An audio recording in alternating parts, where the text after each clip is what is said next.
तो साथियों, आज हम बात करेंगे एक खास टॉपिक के बारे में जिस पर आपको बहुत कम जो है बुक्स में या कहीं इंटरनेट पर मिलता है और सच्चाई का आपको पता नहीं चलता। जी हाँ, नया टॉपिक है धमाकेदार, vastu for doors and Windows. नमस्कार साथियों, मैं हूं डॉक्टर आनंद भारद्वाज, आपका जाना पहचाना वास्तु कंसल्टेंट, और आप हमेशा मुझे पाते हैं किसी नए टॉपिक के साथ अपने यूट्यूब वीडियो पर। खिड़कियों और दरवाजों के बारे में वास्तु क्या कहता है, आज इसके बारे में हम चर्चा करेंगे। साथियों, आपने ये देखा है कि वास्तु में हम ये कहते हैं कि खिड़कियां बहुत इंपॉर्टेंट होती हैं, हमारे दरवाजे बहुत इंपॉर्टेंट होते हैं। दरवाजे का साइज क्या होना चाहिए, कहाँ लोकेट करना चाहिए। साथियों, ये सब की सब चीज़ें आपके माइंड में आती रहती हैं।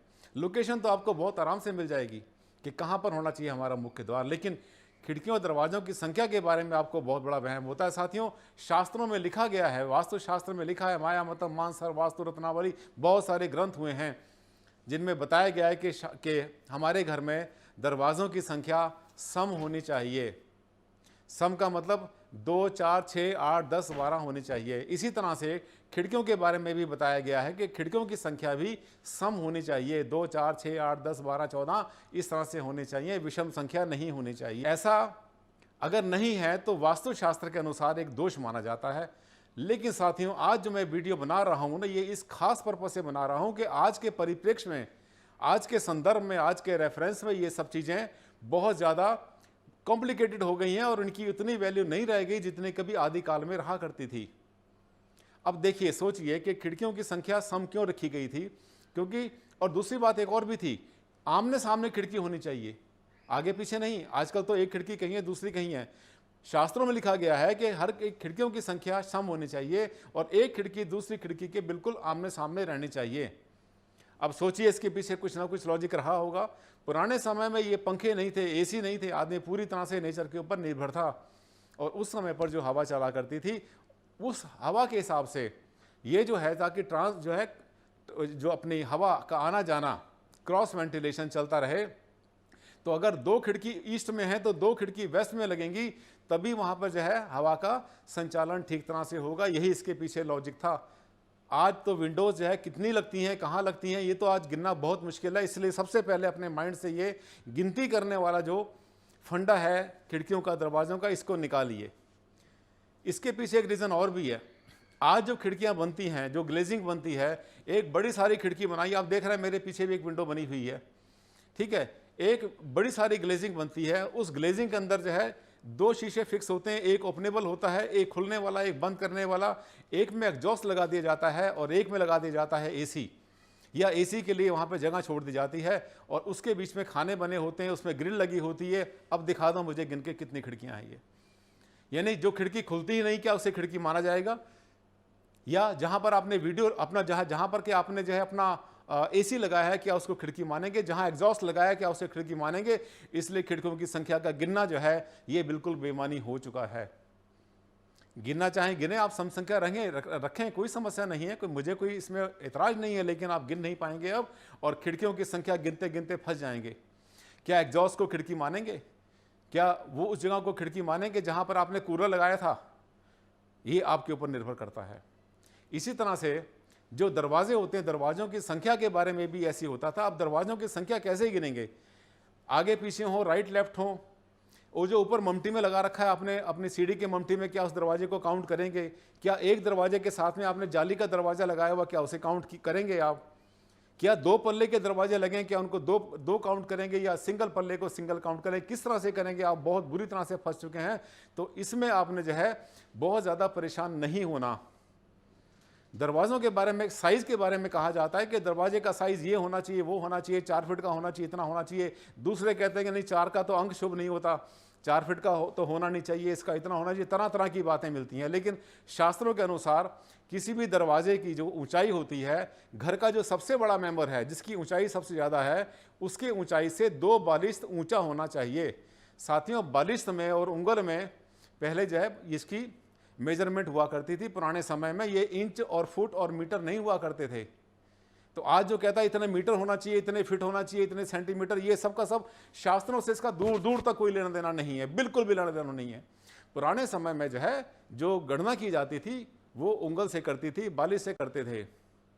चंद्रबरदाई ने जो है पृथ्वीराज रासों में लिखा है, उसका जो एक बड़ा महाकाव्य है, उसमें जो है पृथ्वीराज को जब उसने इंडिकेशन दिया कि आपने गौरी को किस तरह से जो है, गौरी कहाँ बैठा हुआ है, मोहम्मद गौरी कहाँ है और उस पर कैसे आपने तीर चलाना है, तब उसने जो है कुछ बोला था एक काव्य के रूप में, 4 बांस 24 गज अंगुल अष्ट प्रमाण, ता ऊपर सुल्तान है मत चुके चौहान। यानी अंगुल इतने 4 बांस 24 गज, यानी इस परिमाण के ऊपर जो है वो मोहम्मद गौरी बैठा है, अगर यहाँ पर आप तीर चलाओगे तो वो मारा जाएगा। और पृथ्वीराज ने उसी निशाने के ऊपर, पृथ्वीराज चौहान जी ने उसी निशाने के ऊपर जब तीर चलाया तो मोहम्मद गौरी को धराशाही कर दिया।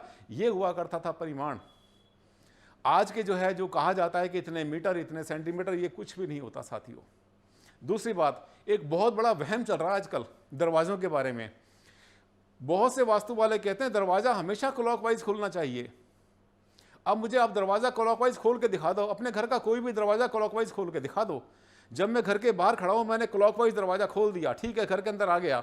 जब अंदर से बाहर जा रहा हूँ तब तो वही दरवाज़ा एंटी क्लॉक नहीं खुल गया, एंटी क्लॉक हो गया वो, क्योंकि आप ऐसे खोलेंगे। तो कौन सा दरवाजा एंटी क्लॉक, कौन सा क्लॉकवाइज और क्लॉकवाइज एंटी क्लॉकवाइज का जो कल्पना है, ये सिर्फ सीढ़ियों पर लागू होती है, हर जगह पे लागू नहीं होती, दरवाजे पर भी लागू नहीं होती। साथियों, दरवाज़ा कहाँ खुलना चाहिए, राइट खुले या लेफ्ट खुले, इसका निर्धारण करने के लिए आपको आर्किटेक्चरल साइंस का आपको सहारा लेना पड़ेगा। और जो भवन निर्माण कला है वो ये कहती है कि दरवाज़ा जब खुलता है तो उसको एक साइड में दीवार चाहिए, चाहे वो राइट खुले चाहे लेफ्ट खुले। राइट और लेफ्ट खुले का कोई सिद्धांत नहीं है दरवाज़ों के पीछे।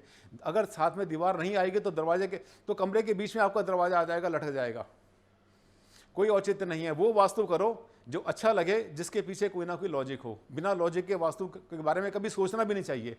साथियों, 100% वास्तु से ना तो कभी कोई मकान बना आज के ज़माने में, पहले तो बनते थे, ना बना और ना कभी बनेगा।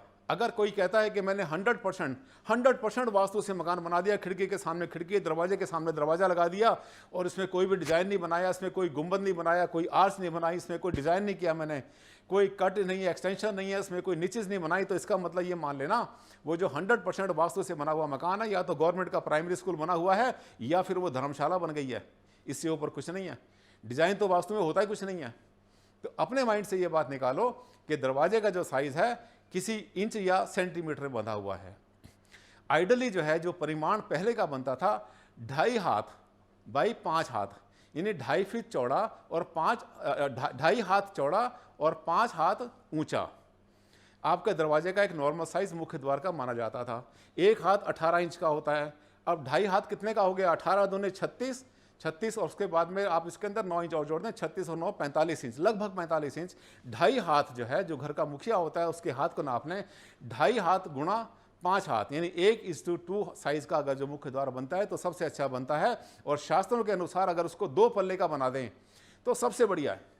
वैसे आजकल 2 पल्ले के बनते नहीं हैं, आजकल फ्लश डोर बनते हैं, सिंगल पल्ला होता है, उसको राइट ये खोल दें या लेफ्ट खोल दें, सुंदर लगते हैं, बुरे नहीं लगते हैं, कोई इतना बड़ा विचार भी उसके पीछे नहीं है। लेकिन अगर मुख्य द्वार को आप 2 पल्ले का बना दें तो वास्तु के अनुसार ज़्यादा अच्छा बनेगा। साथियों, आजकल मेरे पास ऐसे बहुत सारे फ़ोन आते हैं, ईमेल भी आते हैं, मेरे पास व्हाट्सएप भी आते हैं, लोग मुझसे पूछते हैं कि सर मेरा मकान मैंने बनाया था, नया मकान बनाया, उसमें गलती से चौखट नहीं लगी सर, उसमें तिरखट लगी सबकी सब। तिरखट किसको बोलते हैं? चौखट तो बोलते हैं जिसमें 4 साइडें होती हैं किसी भी दरवाजे की, उसका जो फ्रेम बनता है, चौखट जिसको बोलते हैं। लेकिन आजकल क्या बनता है, वो 4 साइड नहीं होती, 3 साइड होती हैं, सिर्फ नीचे की साइड होती है, नीचे तो फर्श आता है तो 3 साइड में ही बनता है, उसको लोग तिरखट बोलते हैं। और ये आमतौर पर वहम करते हैं, बड़ा गंभीर वहम करते हैं कि सर पता नहीं क्या मुसीबत आने वाली है, मेरा तो तिरखट बन गया। लेकिन हर घर में तिरखट ही बन रहा है, चौखट नहीं बन रही है किसी घर में। पुराने समय में चौखट बना करती थी साथियों, क्योंकि सांकल लगाया करते थे, ऊपर भी सांकल लगती थी, नीचे भी सांकल लगती थी। और जो नीचे की चौखट का हिस्सा होता था वो भी ऊपर के हिसाब से बड़ा होता था, कम से कम 6 इंच चौड़ी लकड़ी हुआ करती थी, जिसमें कि चलते फिरते सांप, छछूंदर या कोई ऐसे जो है चलते फिरते जानवर घर के अंदर ना घुस जाएं। और लोग उसको जो है लांग कर, उसको दहेली को लांग कर जो है अंदर जाया करते थे। तो ये उसका मैं तो वहीं तक था बस। आजकल जो है जो दरवाजों को बंद करते हैं, साइड में बंद करते हैं, ऊपर नीचे साइकिल का तो रिवाज सा खत्म हो गया। चिटकनियाँ कोई लगाता है, कोई नहीं लगाता। तो ये इसका कारण होता था। इसमें कोई वहम ना करें कि आपका तिरखट बन गई। फिर भी अगर आपको ऐसा लगता है कि नहीं हमें जो है चौखट होनी ही चाहिए थी, तो आप तोड़ फोड़ मत करो। आप जो सबसे नीचे जो फर्श आपका बना है वहां पर एक पतली सी फट्टी ले ले लकड़ी की, और उसको लेने के बाद में बिल्कुल पतली सी एक चिपटी से लेने के बाद में उसको दोनों को जोड़ दें तो वो भी चौखट वाला काम अपना पूरा कर देगी। अगर नया मकान बना रहे हैं और आपको ऐसा लगता है कि आपको चौखट बनानी ही चाहिए, तो आप जमीन से उभरी चौखट ना बनाएं, नहीं तो ठोकर लगेगी, गिरेंगे। और आजकल उसका फैशन भी नहीं है, ना उसका चलन भी नहीं है। तो वहां पर जो है आप जो नीचे का उसका मेंबर होगा, जो 4 मेंबर बनते हैं, चौथा जो मेंबर होगा जमीन के लेवल में लगाएं, उसको जो ज़्यादा ऊपर ना उठाएं तो ज़्यादा अच्छा रहेगा। साथियों, एक बात और भी सुनने को आती है कि स्लाइडिंग डोर का आजकल चलन बहुत ज़्यादा है। जो डोर स्लाइड करता है, मतलब बजाय ऐसे खुलने के स्लाइड करता है, अपनी एक रेल पर चलता है या ऊपर चलता है, उसको स्लाइडिंग डोर कहते हैं।